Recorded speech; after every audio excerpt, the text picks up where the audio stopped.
Sachal news net work کی videos میں خوش آمدید۔ ناظرین، ویڈیو سے متعلق اپنی قیمتی رائے کا اظہار کمنٹ باکس میں ضرور کریں اور چینل کو سبسکرائب کریں۔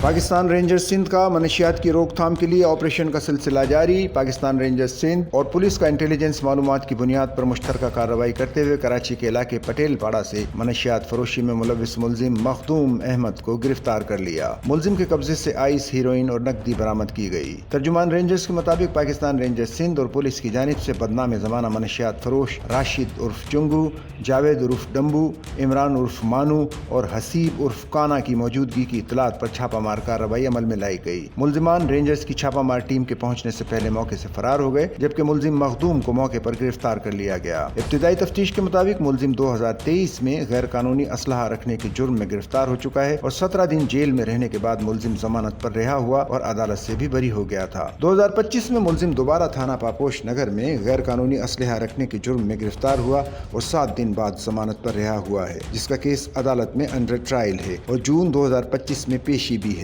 ملزم مئی 2025 میں چھینی ہوئی موٹر سائیکل کے ساتھ تھانہ عزیز آباد کے ہاتھوں گرفتار ہوا اور 30,000 کے ضمانتی مچلقوں کے عوض 5 دن پر عدالت سے رہا ہو گیا۔ ملزم نے دوران تفتیش اعتراف کیا کہ وہ 4 سال سے آئس، کرسٹل اور حشیش جیسے نشے میں مبتلا ہے۔ گرفتار ملزم کو منشیات کے ساتھ مزید کارروائی کے لیے پولیس کے حوالے کر دیا گیا۔ رینجرز نے عوام سے اپیل کی ہے کہ ایسے عناصر کے بارے میں اطلاع فوری طور پر قریبی rangers check post, rangers help line 1101 یا رینجرز مددگار واٹس ایپ نمبر 03479001111 پر کال یا SMS کے ذریعے دی جائے۔ آپ کا نام صیغہ راز میں رکھا جائے گا۔